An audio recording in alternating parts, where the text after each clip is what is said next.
ভবন্তি হৃৎকর্ণরসায়নকথাঃ তজ্জোৎস্নাদস্যোপপর্কো বর্তনি শ্রদ্ধারতির অনুক্রমিষ্যতি।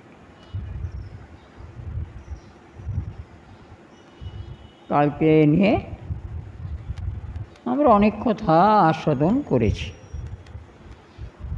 এখানে আর একটা কথা বলা আছে, যেটা হচ্ছে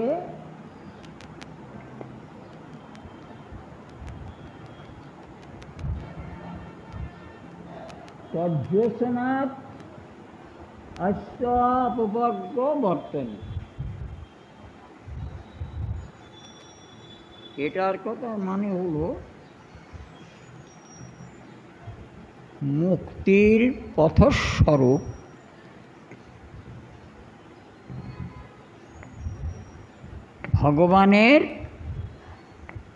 ভগবান শ্রীকৃষ্ণের পাদপদ্ম,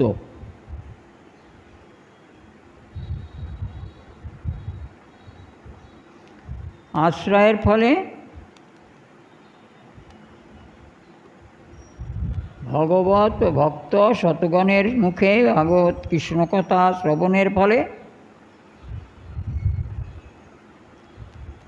সতের মুখে কৃষ্ণকথা শ্রবণমাত্রে কৃষ্ণ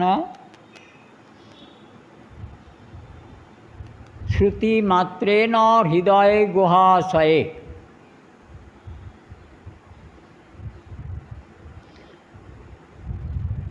শ্রুতি মাত্রেণ হৃদয় গুহাশয়ে ভগবান শ্রীকৃষ্ণ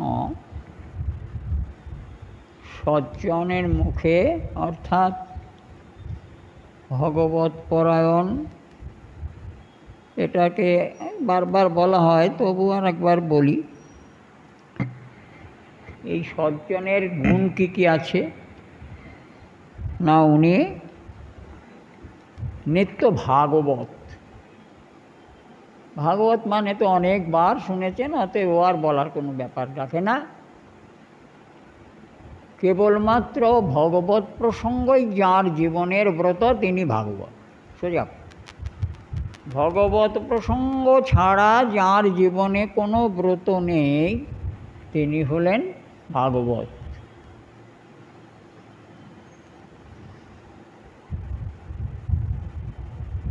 তাদের 1 নম্বর। 2 নম্বর হচ্ছে সদা নামকারী, সবসময় ভগবান শ্রীকৃষ্ণের নাম মাত্র আস্বাদন করে। তৃতীয়ত কৃষ্ণ প্রসাদ ভোজী। তৃতীয় হল নিত্য কৃষ্ণের প্রসাদ মাত্র ভোজন করে থাকেন।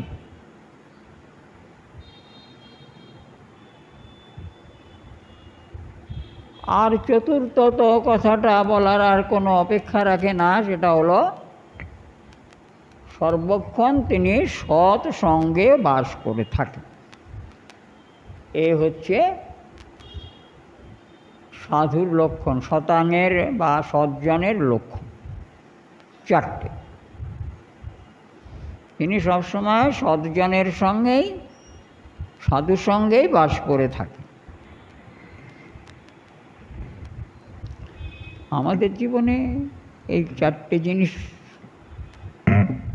সবসময় হয় না, তাই না? হয়, আমাদের হয় না সব, কারণ সেইভাবে প্রসঙ্গ আমরা পাবো কোথায়। তবুও যতটুকু হবে সেটাই যথেষ্ট। অন্তত কৃষ্ণৈক শরণ,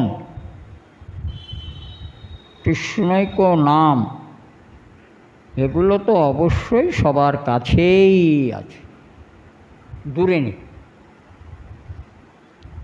আর যারা এই প্রকার সাধুর সঙ্গে তার কথা শ্রবণ করবেন, তৎক্ষণাৎ দেরি নেই, 5 মিনিট পরে হবে, আসছি, তা নয়।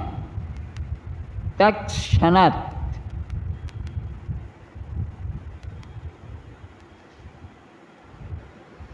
তিনি কি করেন না, সেই সাধুজনের মুখনিসৃত বাণীর সঙ্গে যে শ্রবণকারী ভক্ত তার হৃদয় গুহাতে প্রবেশ করে থাকে। আর সেই থেকেই শতমুখে কৃষ্ণ কথা শ্রবণকারীর হৃদয়েতে একবার প্রবেশ করে তিনি আর ওই হৃদয় গুহা কখনো পরিত্যাগ করেন না। ফলে কি হয়, তো অনেক কথা, অত বলার প্রয়োজন এখন হয় না, মনে করি না। ওই হৃদয়ে থেকে যা কিছু করবার, আমাদের ইন্দ্রিয়গুলো তো আমাদের ইচ্ছায় চলে না, সেই ওপরওয়ালার ইচ্ছাতে, তার ইচ্ছাতেই চলে। তো ওই ভেতরে গিয়ে একবার উনি সমস্ত ইন্দ্রিয় সকলকে আমাদের যেভাবে পরিচালনা করলে তার পাদপদ্মে স্থির মতি জন্মগ্রহণ করবে, উনি সেই প্রকার ক্রিয়া সাধন এখানে বসে করে থাকেন। হৃদয় ত্যাগ করবেন না, কখনো হৃদয় ত্যাগ করবেন না। এই হচ্ছে ঈশ্বরের ঈশ্বরত্ব। আজকে বলতে চাইছেন এই যে, মানে এর বিপরীত বিষয় যা আছে, এক পক্ষ তো হতে পারে না, তো বিপরীত বিষয় কিছু আছে। সেই বিপরীত বিষয়ে বলা হয়েছে কি না, অসৎ সঙ্গ ত্যাগেই বৈষ্ণব আচার। আপনারা যারা ভক্ত বৈষ্ণব তারা নিরীহ নাকি? তারা নিরীহ, তারা ঝগড়া পারেন না, দ্বন্দ্ব করতে পারেন না, উগ্রতা, মারামারি এসব তাদের পক্ষে সম্ভব নয়। তারা নিরীহ, তারা মার খায়, কিন্তু মারতে ক্ষমতা থাকলেও মারতে পারেন না, মারেন না। প্রতিকার প্রতিশোধ তাদের নেই, কারণ তারা ইন্দ্রিয়কে সংযত করে ফেলেছেন। এই ইন্দ্রিয় সংযম মহাশক্তি। এ জগতে এমন কোনো শক্তি নেই যে এই ইন্দ্রিয় সংযম শক্তির কাছে পরাজিত না হয়। ইন্দ্রিয় সংযম বিরাট সাধনা, অত সহজে হয় না।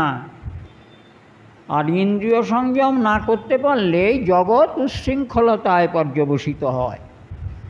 তাই সাধুগণ ক্রমান্বয়ে শুধু নিজে নয়, অন্যেরও ইন্দ্রিয় যাতে সংযত হয় তারা তাই উপদেশ দিয়ে থাকেন, যার দ্বারা মঙ্গল লাভ হয়ে থাকে, যার দ্বারা ভালো হয়। তাই অসৎ সঙ্গ ত্যাগেই বৈষ্ণব আচার, ত্রিসঙ্গী এক, সাধু সঙ্গ আর অন্য। এখানে যে সমস্ত কথা বলা আছে, তো আমি সব কথা ভাঙবো না, বলবো না।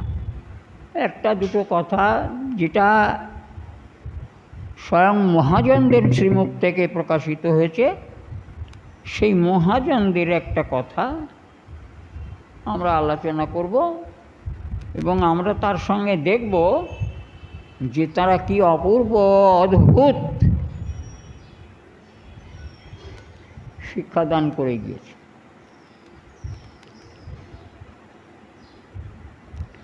ঋষভদেব ইনি নারায়ণ অবতার। শ্রী ঋষভদেব ইনি শ্রী নারায়ণ অবতার। ঋষভদেবের কয়জন পুত্র ছিল আপনারা কেউ জানেন? ঋষভদেবের নাম শুনেছেন? ঋষভদেব, ঋষভ, ঋষভ মানে কি? ঋষভ মানে ষাঁড়। ষাঁড়ের ভালো নাম হচ্ছে ঋষভ। তিনি সেই ষাঁড় নয়।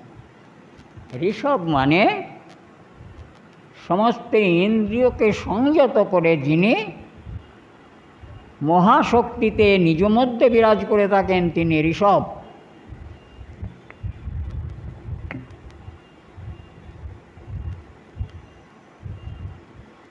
এই ঋষভদেবের 100 পুত্র।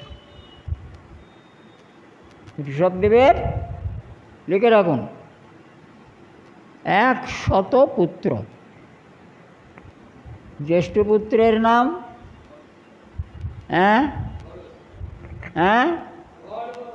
ওরে বাবা, এ তো সাংঘাতিক ব্যাপার। এই ঋষভদেবের জ্যেষ্ঠ পুত্রের নাম হলো ভরত, যার নাম অনুসারে এই দ্বীপের নাম হয়েছে, এই বর্ষের নাম হয়েছে ভারতবর্ষ। এ তো আজকের কথা নয় বাবা। ঋষভদেব চন্দ্রবংশজাত, এ তো আজকের কথা নয়। কত হাজার বছর হয়ে গেছে, কত হাজার বছর হয়ে গেছে ঋষভদেবের কথা। মহারাজ ঋষভদেব এই শতপুত্রকে সমস্ত সাধু শিক্ষা দান করে, এমনকি রাজ্য প্রজা প্রতিপালন করতে হয় কিভাবে, সমস্ত শিক্ষা দান করে ভরতের 10 ভাইকে, 10 জনকে 10টি বর্ষ দান করেছিলেন।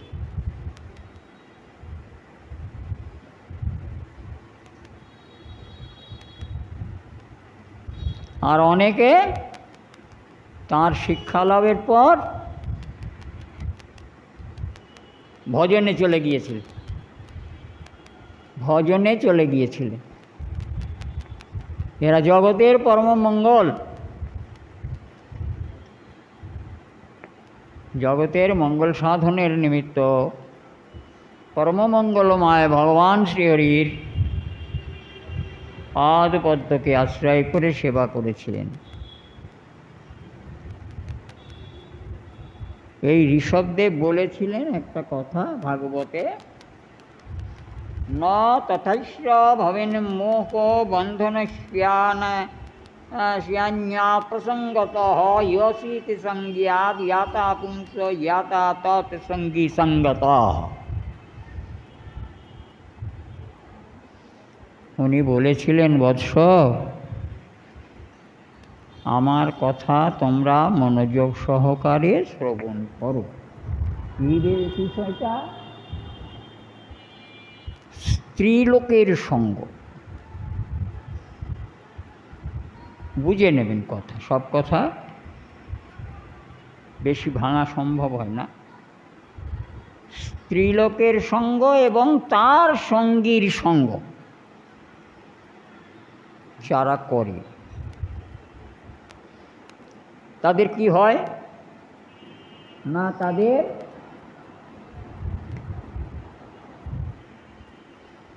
একটা হচ্ছে মোহ আর একটা হচ্ছে সংসার বন্ধন। একটা হচ্ছে মোহ আর একটা হচ্ছে সংসার বন্ধন।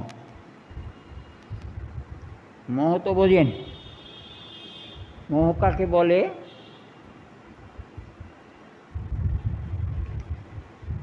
হায় হায় কি করি, কি হবে,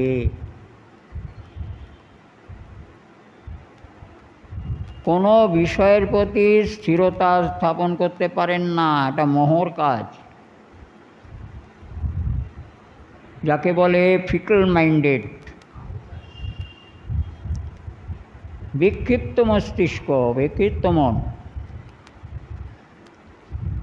মোহগ্রস্ত হয়ে কোনটা করবেন কোনটা করবেন না সব বুঝতে পারেন না। এটা হয় স্ত্রী সঙ্গ, এই স্ত্রী সঙ্গ এবং স্ত্রী সঙ্গীর সঙ্গ দ্বারা এটা হবে, মোহ জন্মাবে সংসারে সবসময়। কি করি, কি হবে, কি করলাম,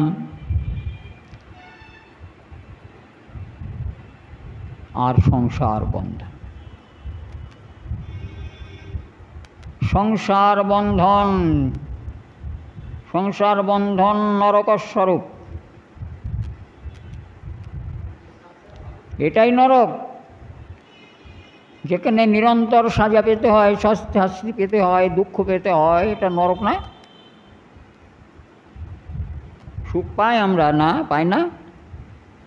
কোনো কিছু প্রতি সুখ নেই।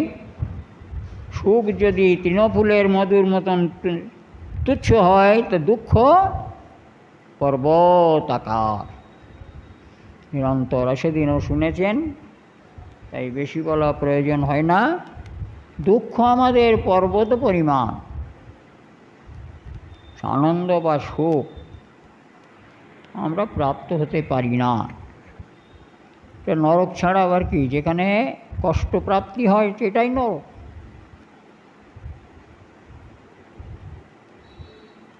সেটাকেই জাহান্নামে বলে, জাহান্নাম।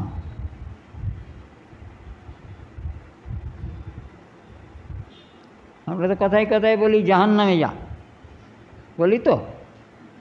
ওই এই সংসার বন্ধন আমাদের অত্যন্ত দুঃখ কষ্টের হেতু,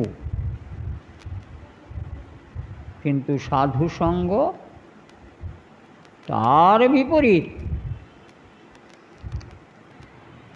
সুখময় ভগবৎচরণাশ্রয় করে ভগবৎচরণ সেবার দ্বারা, দেখুন এই একটা জিনিস বুঝুন, এই গ্রীষ্মকালে যখন আপনি নদীতে স্নান করেন তখন আপনার কেমন লাগে? নিজেকে শীতলতা সম্পাদন করে থাকেন তো, শরীরটা শীতল হয়। এই গ্রীষ্মের প্রবল নিদাঘে সরোবরের জল বা নদীর জল আপনাকে শীতল করে দেয়। এটা বস্তুর সঙ্গে সংযুক্ত, তাই তো? নদীর শীতল জল দান করবে, এটা নদীর জলের সঙ্গে সম্পৃক্ত, আলাদা করা যায় না। তেমনি সংসারের প্রবল নিদাঘ তাপে শ্রীকৃষ্ণ পাদপদ্মরূপ সরোবরে যেদিন আমরা ডুব দিতে পারব, সেদিন ওই চরণের কৃপাশক্তি গুণে বা সম্পৃক্ত বস্তুর গুণে আমার হৃদয় শীতল হয়ে যাবে, তা না? কৃষ্ণ ভজনের দ্বারা, ভগবত ভজনের দ্বারা আমাদের হৃদয় শীতলতা সম্পাদন করে থাকেন। ওটা বস্তুর সঙ্গে সংযুক্ত, যে ভজন করবে সেই সুখ লাভ করতে পারবে, শীতলতা প্রাপ্ত হতে পারবে, শান্তি। আপনারা জানেন তো, প্রয়াগবাসী সেই দরিদ্র ব্রাহ্মণ যাকে কামাখ্যা দেবী স্বয়ং 10 অক্ষর মন্ত্র দিয়েছিলেন, গোপাল মন্ত্র। ও তো কিছুই জানে না, মূর্খ ব্রাহ্মণ। কিন্তু যখনই মন্ত্র জপ করতে বসে তখনই সে প্রচণ্ড সুখ আর আনন্দ প্রাপ্ত হয় অন্তরে, প্রচণ্ড। আর সেই জন্যে ও ব্রাহ্মণ কী করতো না, যখন সময় পেত তখনই মন্ত্র জপ, আর এই মনে মনে যখনই জপ করতো তখনই সুখ অনুভব করত।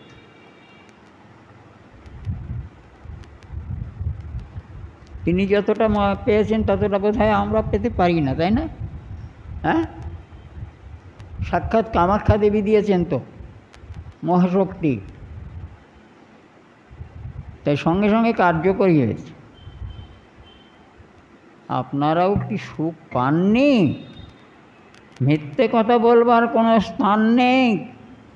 গুরুদত্ত বিশুদ্ধ মন্ত্র ভজন করে আপনারা সুখ না পেলে আজকে এখানে আমি আপনাদের একজনকেও দেখতে পেতাম। এই ভগবত সভাতে, এই ভদ্র সভাতে একজনও দেখতে পেতাম না যদি কৃষ্ণ ভজনে কেউ সুখ না পেত। যদি ভগবত কথা শুনে কারোর অন্তরে সুখ অনুভূতি না হয় তাহলে এখানে কেউ আসে নাকি? আসবে। এর বস্তুর এমন আকর্ষণ, এমন টান আছে যে সঙ্গ করলে তারা বুঝতে পারে যে কিছু একটা এর মধ্যে আছে। তাই বলেছেন যে এইটা করবে না। তোমাদের প্রথম শিক্ষা হলো ইন্দ্রিয় সংযম। সঙ্গ তোমরা কখনো করবে না।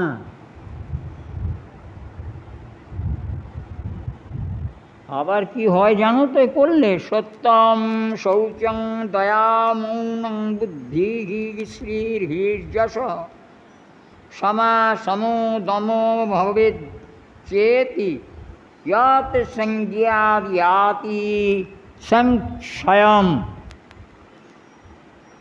কতগুলো গুণের কথা বললেন মানুষের মধ্যে থাকে। সব গুণ সবার মধ্যে থাকে না, নিশ্চিত কোনো কোনো গুণ কোনো কোনো মানুষের মধ্যে অবস্থান করে।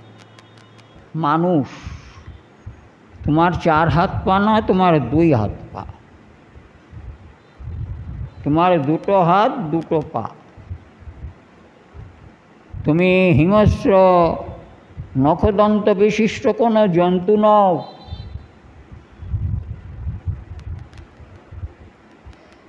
তুমি ঈশ্বরের উপাসনার উপযুক্ত পাত্র।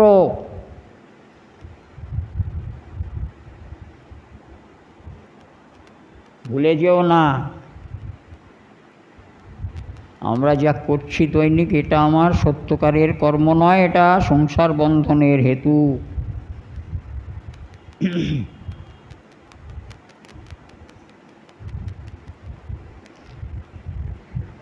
जो सुख होता गोपाल ही गाए, सो सुख होता ना जप तप की है, कोटि का तीर्थ नाए,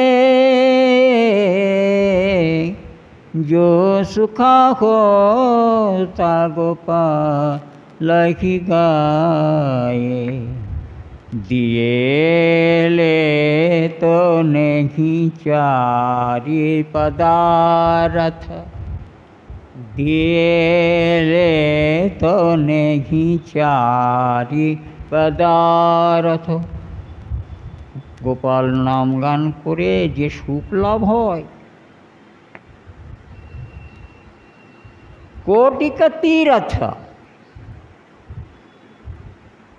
कोटि कोटि तीर्थ परिभ्रमण करेও সেই ফল সেই সুখ পাওয়া যায় না। कोटि का तीर्थ নাই না, কোটি তীর্থ ভ্রমণ করেও গোপালের নাম করে যে সুখ লাভ হয় তা পাওয়া যায় না। আর দিয়ে लेत नहीं 4 पदार्थ। সাধুজনকে যদি ভগবান সাধেন, ঈশ্বর নিজে এসে সাধেন যে তোমায় আমি চতুর্বর্গ দান করছি, অর্থাৎ ধর্ম, অর্থ, কাম, মোক্ষ সব আমি তোমায় দিচ্ছি, তুমি নাও। বলছি না, আমি ওসব কিছুই চাই না প্রভু, শুধুমাত্র তোমার পাদ পদ্ম সেবা মাত্র আমি প্রার্থনা করি। দিলে তো নেহি 4 পদার্থ, 3 লোক তৃণ সাম করি লেখাত নন্দ নন্দন, उड़ाए जो सुखा खोता गोपाल ही गाए। কি বললেন? तीन लोकके भक्त साधु कृष्ण नाम गान जिनि करें तिनि तीन लोकके तृणेर मतन मने करे थाकेन।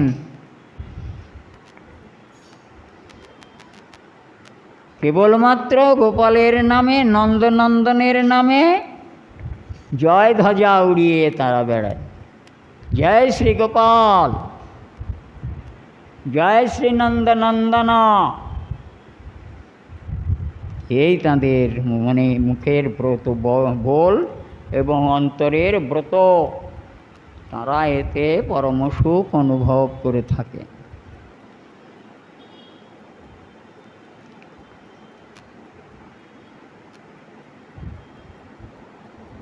তো বলছেন সত্য, শৌচ, দয়া, ক্ষমা, তিতিক্ষা ইত্যাদি ইত্যাদি অনেক গুণের কথা বলেছেন। এই সমস্ত গুণ যদি কারোতে থাকে, সে যদি কোনোভাবে অসৎ সঙ্গ প্রাপ্ত হয়ে যায় তাহলে সব নষ্ট হয়ে যাবে, সব নষ্ট হয়ে যাবে। অতএব অসৎ সঙ্গ থেকে নিরন্তর নিজেকে দূরে সরিয়ে রাখবে। বরং হুত বহবজ্জালা পঞ্জরান্তর ব্যবস্থিতি ন শৌরী চিন্তা বিমুখ জনস্য সংবাস বৈশেষ। সাংঘাতিক কথা বলেছে, ভীষণ সাংঘাতিক কথা। তোমায় আত্মহত্যা করতে বলেছেন?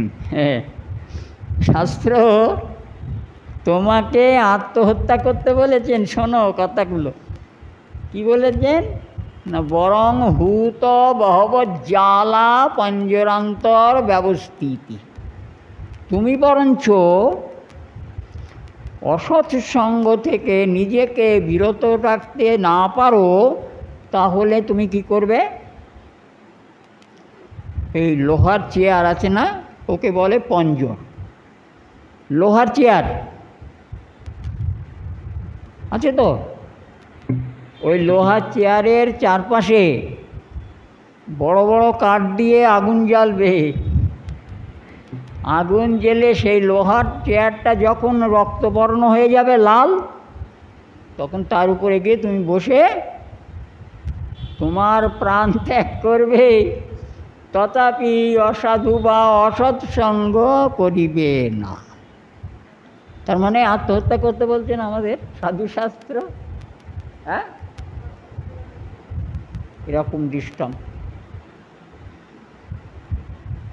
অসৎ সঙ্গের দ্বারা সমস্ত সর্বনাশ হয়ে যাবে, তোমার কিছু ভালো থাকবে না, তার চাইতে তোমার মরে যাওয়া ভালো।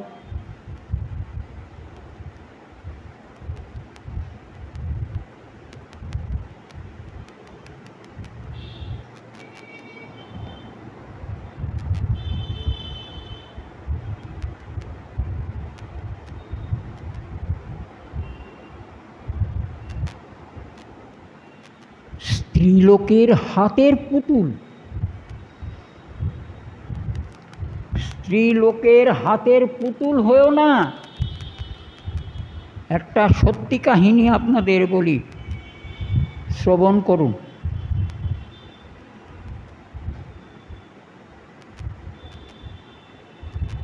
আচ্ছা, স্ত্রী ধর্ম এখন আর সে প্রকারের নেই, আবার আছে। সবাই তো সমান হয় না, সবাই তো আর খড়গধারিণী নয়। তো আমার একটু ধর্ম সম্বন্ধ হতো, ওরা ধর্ম সম্বন্ধে আমার সঙ্গে একটু বন্ধন ছিল। তো আমাকে ওরা খুব ভালোবাসতো। ওই এই ছেলেটার মা আমাকে ভাই বলেছিল, ওরা মামা বলে ডাকতো। এখন যথারীতি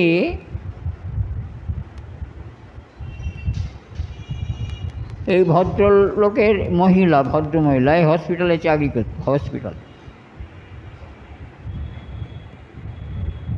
গঙ্গা হসপিটাল। তো যথারীতি কি হয়েছে বাড়িতে,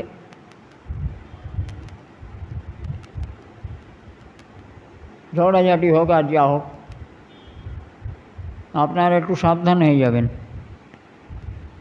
করেছি কি, বঁটি ছিল, বঁটি নিয়ে গিয়ে পিঠের মধ্যে কোপ মেরেছে, বঁটি নিয়ে পিঠের মধ্যে, ধারালো বঁটি, পিঠে কোপ মেরেছে। স্বামীটা অতি নিরীহ, আর স্ত্রী দজ্জাল, আর ওর হাতের পুতুল হয়ে গেছি। ও বঁটি দিয়ে মেরেছে, তা সত্ত্বেও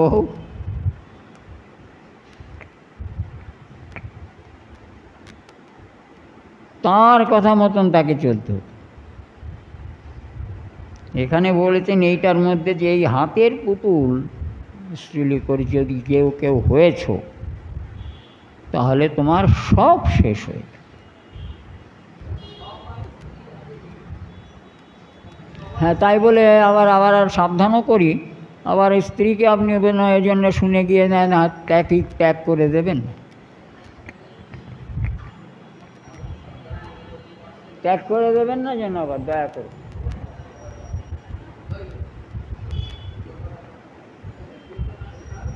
সংসার ধর্মে স্ত্রীকে সহধর্মিণী বলা হয়। দুজনার সমান ধর্মে অবস্থান করে পরস্পরের ধর্মের প্রতি শ্রদ্ধাশীল এবং ধর্মরক্ষণের চেষ্টা করবেন, তাহলে কল্যাণ। আর এরকম যদি হয় তাহলে বলবো কি আর, দয়া, ক্ষমা, সত্য, তিতিক্ষা আদি করে যত গুণ আছে সমস্ত নষ্ট হয়ে যাবে এতাদৃশী স্ত্রীলোকের হাতের পুতুল হলে। তাই ভগবান, তাই শাস্ত্র বারণ করে দিয়েছেন, খবরদার এরূপ হবে না। তার চাইতে তুমি বাবা চেয়ারকে লাল করে আগুন করে তার মধ্যে বসে প্রাণত্যাগ করো, তাতে তোমার কল্যাণ হবে।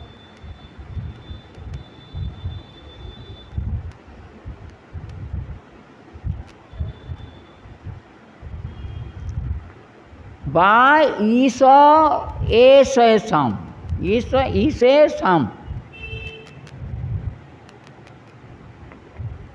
সংবাস বৈশেষম, বা ঈশেষম, যদি ঈশ্বরের পাদপদ্মে মতি না থাকে তাহলে তার সঙ্গে কদাচিৎ সম্যকরূপে বাস করিবে না।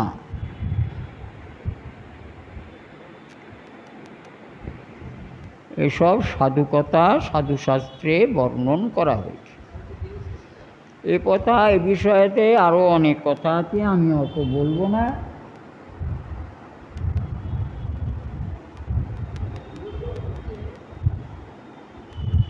মা দ্রাক্ষে ক্ষীণপুণ্যান ক্বচিদ, একটা শ্লোকের একটা পদ বলছি।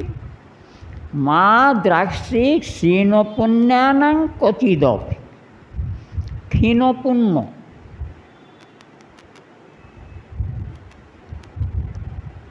যারা ক্ষীণ পুণ্য, যাদের মধ্যে কোনো শতবুদ্ধি, কোনো ভালো বুদ্ধি, ঈশ্বরমতি যে সমস্ত জনের নেই, তাদের পুণ্য ক্ষীণ, ক্ষয় হয়ে গিয়েছে, তাদিওকে মা দ্রাক্ষি কদাচিৎ, কখনো তাহাদিগকে দর্শন করিবে না। এ বাবা, আমরা কি করে পারবো? হবে? এ তো দরজা জানলা আটকে দিয়ে হরমোনি পাস করতে হবে নাকি? মা রাখছি ক্ষীণ পুণ্যানাং কচিদপি, ক্ষীণ পুণ্যজনের সঙ্গে জনকে দর্শনও করি। এটা হবে কি করে? আমার তো সবসময় রাস্তাঘাটে বাজারে লোকজনের মধ্যে তো চলতেই হবে না? তো আমি একদিন রেশনে গেছি, রেশন আনতে। তখন কটা বাজে? 12টা। একজন পাশে এসে দাঁড়িয়ে গাজর গাজর গাজর গাজর করেই যাচ্ছে। তারপরে দেখে এমন গন্ধ ছুটেছে, আমি না পেরে বললাম, ক বোতল খেয়েছে বাবা? বলছে আমি 3000 টাকার জল খেয়েছি। বাড়িয়ে বলল আর তুমি বাবা একটু সরিয়ে যাও, ওইখানে বসো বাবা। শেষ পর্যন্ত না পেরে ডিলার বলছে যে ওনাকে আগে দিয়ে ছেড়ে দিই। তো বুঝলেন না, এসব সঙ্গ ত্যাগ করি কী করে আমরা বলুন তো? সবসময় তো চলাফেরা করতে হয় না। যদি মদ্যপের স্পর্শ হয়, সূর্য দর্শন না করা পর্যন্ত তার স্নান তো করবেই। সূর্য দর্শন করলে তবে তার ওই পাপ ক্ষয় হয়। আর যদি রাত্রিতে গন্তব্য স্পর্শ হয় তাহলে স্নান করে ওই দিন আহার করবে না, আহার করবে না। সব বাড়িতে তো চা খাচ্ছে আজকাল, এটাই তো চা হয়ে গেছে এখন সবার বাড়িতে না? যদি স্পর্শ হয় রাত্রে আহার করবে না, আহার ত্যাগ করতে হবে আর স্নান করতে হবে।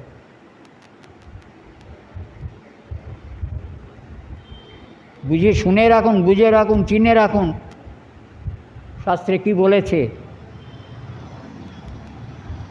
কত ভাঙা যায় বলুন তো? অনেকই ভাঙা হয়ে গেছে আজকে, না? আর ভাঙবো না। আজকে এ পর্যন্ত অপেক্ষা করবেন, আগামীকাল আবার যা বলবেন সাধুশাস্ত্র আমরা সেসব আস্বাদন করব। নিজেদের তৈরি করতে হবে। মনে রাখবেন, এই ত্রিভুবন মধ্যে একটা শেষ কথা শুনুন। এই ত্রিভুবন মধ্যে যত ঐশ্বর্য আছে, যত ঐশ্বর্য, যদি দাঁড়িপাল্লার একটা পাল্লায় স্থাপন করা যায় আর এক পাল্লায় যদি কৃষ্ণ ভক্তি ফল একটা স্থাপন করা যায়, তাহলে এই ত্রিভুবনের অনন্ত ঐশ্বর্য ওই ভক্তি ফলকে উচ্চ করতে পারবেন, তুলতে পারবে না। এত শক্তিশালী, সবাই ধারণ করতে পারে না এই ভক্তিরূপ শক্তি, মহাশক্তিশালী। তাই একে সংযতনে রক্ষা করতে হবে।